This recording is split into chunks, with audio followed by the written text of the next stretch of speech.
Have you ever noticed how one single sentence can change your entire life? I'm sorry, I can't do this anymore. I think we should end this. Just a few words. A conversation that lasts only a few minutes. Yet somehow, those few minutes replay inside your head for months. Nobody ever teaches you what happens after a broken heart. People tell you how to fall in love. They tell you how to impress someone, how to plan a future together. But nobody teaches you what to do.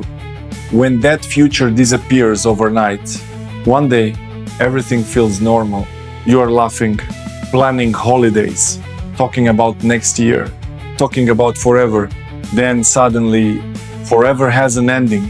At first, you don't believe it. You think it's just another argument, another misunderstanding. You convince yourself that tomorrow everything will go back to normal. You wait for your phone to light up. You expect to hear their voice. You tell yourself, they just need some space. Hours become days. Days become weeks. Then reality arrives quietly, and it hurts more than anything you've ever experienced. The chair they used to sit in feels empty. The cafe you always visited feels unfamiliar. Even your favorite song sounds different now. It's amazing how one person can leave and somehow the whole world feels quieter. People around you keep saying the same thing. You'll be okay. Time heals everything. Just move on. They mean well, but those words don't help because they aren't the ones lying awake at 2 a.m, staring at the ceiling, wondering why someone who once called you their whole world can suddenly become a stranger. Then your mind starts playing cruel games. It shows you the happiest memories, the first smile, the first hug, the first time they said, "I'll always be here." You replay birthdays, late night drives, small conversations that seemed ordinary back then, but now feel priceless. You don't remember the difficult moments. You only remember what you've lost. And every memory feels like another goodbye. Then come the questions. Questions with no answers. Was I not enough? Could I have loved them better? If I had changed, would they have stayed? If I had called one more time, would things be different? Your mind becomes a courtroom. Every day, you put yourself on trial. You become the judge, the jury, and the person being blamed. Slowly, without even realizing it, you stop living. You still go to work. You still answer messages. You still smile when someone tells a joke. But inside, you're somewhere else. You're trapped in conversations that already ended. You're living inside memories instead of moments. The hardest part isn't missing the person. The hardest part is missing the version of yourself that existed when they were around. The person who laughed more, dreamed more, believed more. Now when you look in the mirror, you don't recognize the face looking back. Not because you've changed physically, because the light inside your eyes feels different. Some people try to escape. They bury themselves in work. Others rush into another relationship. Some hide inside endless scrolling. Some stay awake until sunrise because sleep is the only place where memories become dreams instead of reality. Everyone chooses a different escape, but here's the problem. No matter where you run, your heart follows you. One morning, you wake up and realize something frightening. The person who left has started living their life again, but yours still feels paused. It's as if someone pressed stop. While the rest of the world kept moving, birthdays continue, seasons change, the sun still rises every morning, people still laugh, children still play, life continues. Even when your heart begs it not to. That is when the loneliness becomes real. Not because nobody's around you, but because nobody can climb inside your mind and carry the weight you're carrying. Some battles can only be fought from within. Then, one evening, you're sitting alone, no music, no television, No distractions, just silence. For the first time, you stop asking, why did they leave? Instead, you ask a different question, a question that changes everything. If they never come back, what happens to me? That question is terrifying because for the first time, you realize something. You've spent so much time grieving another person that you've completely abandoned yourself. You stopped checking on your own heart. You stopped asking what you needed. You stopped becoming the person you wanted to be. Without noticing, you handed someone else the responsibility for your happiness, and the day they walked away, they unknowingly took it with them.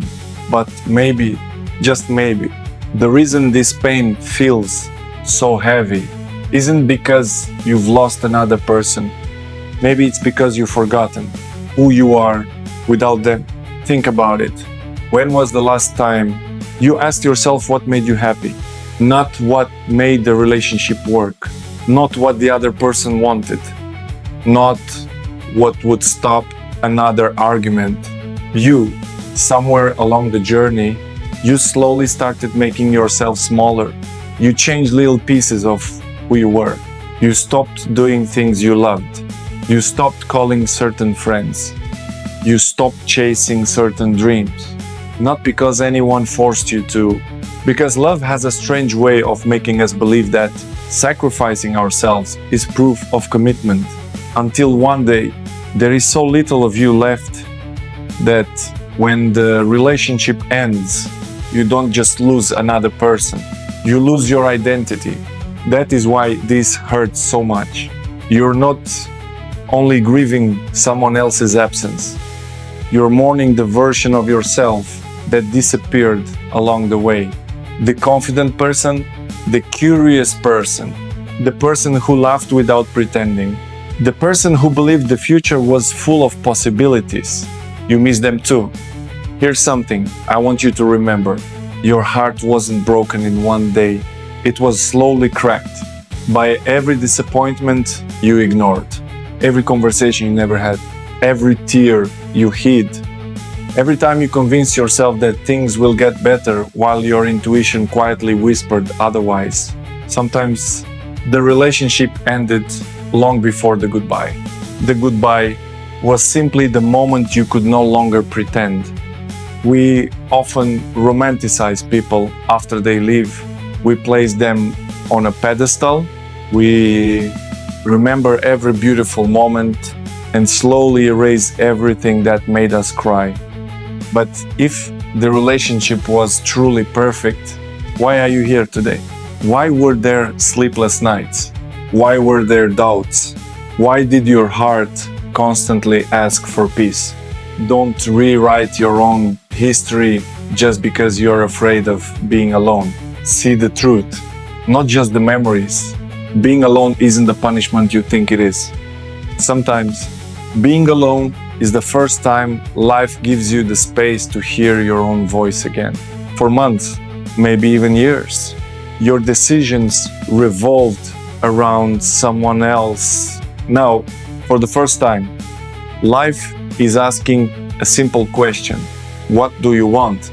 Not your family, not your friends, not the person who left. You, and perhaps that's why so many people fear solitude, because silence forces us to meet ourselves. There will be evenings when the loneliness feels unbearable. The house will seem quieter, the weekends will feel longer. You'll instinctively reach for your phone before remembering there is nobody waiting for your message anymore. Those moments will hurt. Don't run from them. Sit with them, cry if you need to, because tears are not evidence of weakness. They are evidence that your heart is releasing what it can no longer carry. Healing doesn't happen because you hide your emotions. Healing happens because you allow yourself to feel them. Without letting them define your future, one day you'll notice something unusual. You will laugh, not because someone made you laugh, but because for a brief moment you forgot to be sad. At first, It will surprise you. You might even feel guilty, as if smiling somehow betrays the love you once had. It doesn't, moving forward, doesn't erase what was real. It simply proves that pain was never meant to become your permanent home. Life has an incredible way of returning what it takes away. Not always in the same form, not always when you expect it. Sometimes it replaces one person with a new purpose. Sometimes it replaces one dream with an even greater opportunity. Sometimes it doesn't give you back what you lost, because it wants to introduce you to something you never imagined. But you'll never recognize those new blessings if your eyes remain fixed on a closed door. Maybe this chapter wasn't written to destroy you. Maybe it was written to interrupt a life that was leading you away from yourself. Maybe losing someone is what finally teaches you how valuable your own company can become. Because there is one relationship that will last longer than any romance: the relationship you have with yourself. Take care of that one, protect it, respect it. Because no matter where life takes you, that is the one person who will walk beside you every single day. And when you finally learn to enjoy your own presence, you stop chasing people who only know your value after they've already walked away.